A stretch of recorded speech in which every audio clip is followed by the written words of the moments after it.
Page 27, The Streets of Laredo. 3/4 time, no sharps or flats. Key is C major. Use all the white keys. It has a pickup beat. We're coming in on beat 3. Now we got dotted rhythms. So let's do the right hand first. Make sure we get the notes and the rhythms and the fingering. You're starting out here in C position. So it's 3, 1, and 2, and 3. It's that dotted rhythm again. Remember, the dotted quarter note gets 1.5 counts. So it comes on beat 1. The dot comes on beat 2. I'm playing the dot right there. You can hear it. Then the 8th note comes on the and of 2. And then 3. So it's 1 and 2 and 3. And all the dotted rhythms, 1 and 2. And they want you to cross over here. We've done that before. It's no big deal. They really don't need to tell you that. You just do it. Rest, rest. 2.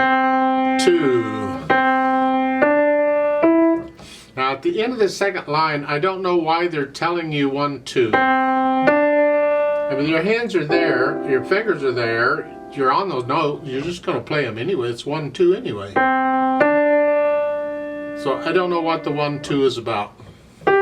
Unless they're showing you the difference between the 1, 2 in that line and the 1, 2 in the other lines. Because those are 1, 2, but there you're crossing over. The notes are different. It's a little confusing. I don't know. Whatever.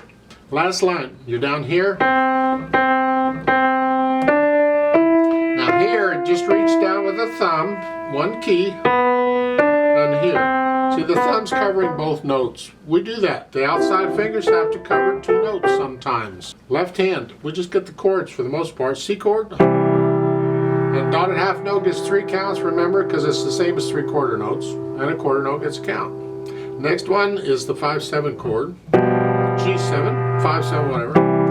And then it's really a 5/7 chord again, but we're not using the B. And then and those 2 notes are melody.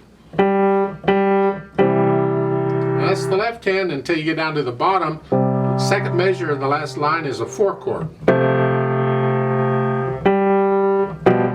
Alright, put the hands together. C position. 3, 1, and 2, and 3, and 1, and 2. Connect the B and the G.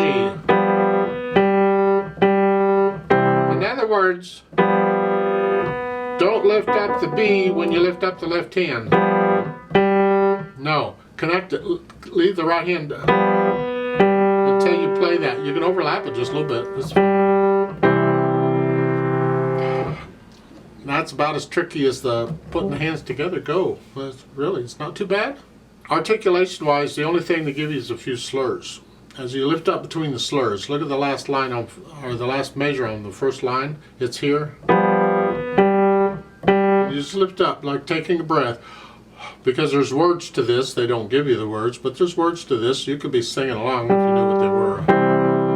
Now here I got a problem because the last note in the first line is G. That's melody. And then in the next line, the right hand gets it. I like to connect those. But the way this is arranged, I can't. Because I have to get off of this to play the chord. So I can't connect them. Get as close as you can though.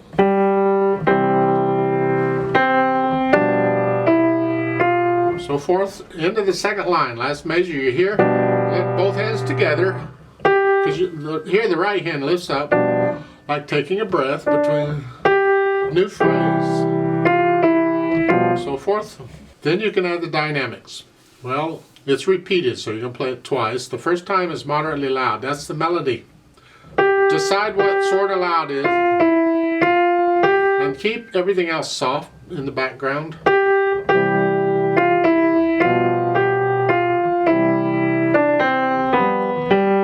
So those 2 notes are melody. You got to play them out.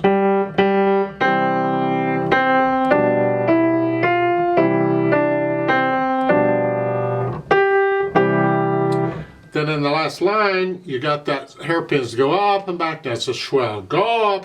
Well, look in the middle of the swell, and what are the notes? It's here. Those are your targets.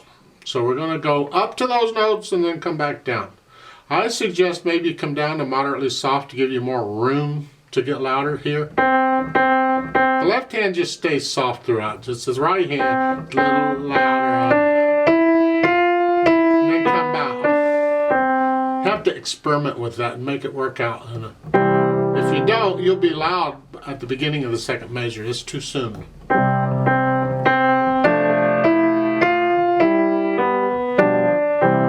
Like so.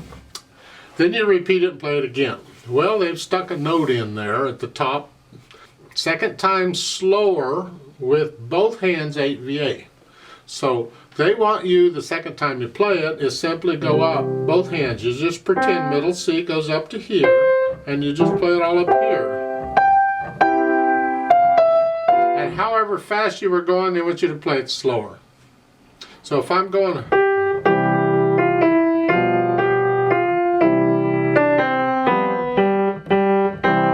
1, 2, 3, well, second time is slower.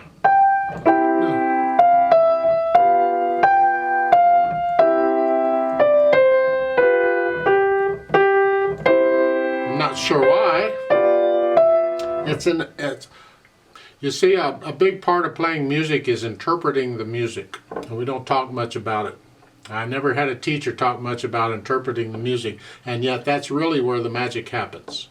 You got to get past all the mechanical stuff. Get past all the notes and the rhythms and the dynamics that are written in there and all that. And you get to listening to the music. You get to feeling the music. It gets some emotion, some spirit to it. And then you get into interpreting it. You feel it, and you'll play it as you feel it. Here they're telling you, the second time, feel it slower. Well, it's a way of interpreting it. You don't absolutely have to.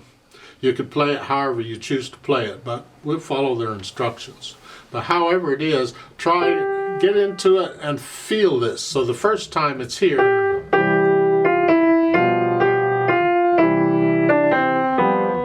So I come down on that. So that last, and the last note is a little louder because it starts the new phrase. So it's, I just feel it that way. Well, then the second time you're up here, soft, it's like an afterthought. You're just kind of daydreaming. So that left hand has to be very soft. I can even retard there if I want. It's part of the interpreting it. If I feel it, I'll retard there and hang on to that. Maybe a fermata on there. Just put a pause on there, and then, all right, we'll go on. So forth. It's part of interpreting the music. Now, you don't want to get too carried away with slowing down and pausing and all that, because it has to feel some rhythm to it. Otherwise, people listening to you it sounds like you don't know what you're doing is what happens. To you, it sounds wonderful. It's all making sense, but anybody listening to you said, doesn't he know what the rhythm is, or she, or whoever? In my case, it's a he. Yes. And yeah, I've heard other people do that too, and it just sounds like the rhythm is off. They can't count. I played that way until I learned a little bit different. So keep the rhythm more or less steady if you can. Don't mess with that too much. I'd like to play this with you very slowly to double check the notes and the rhythms. I'll give us 2 counts. I'm not going to do the dynamics. Now let's try it together. Now keep in mind at the bottom, when you finish the first time you're here, just move the right hand up here, and as you play this, then you can move the left hand. You'll have to move them at the same time, just one hand at a time is what I recommend. You may have to practice that because the beat has to be steady. You don't want to hesitate. I'll give us 2 counts. So we come in on beat 3. Ready, go.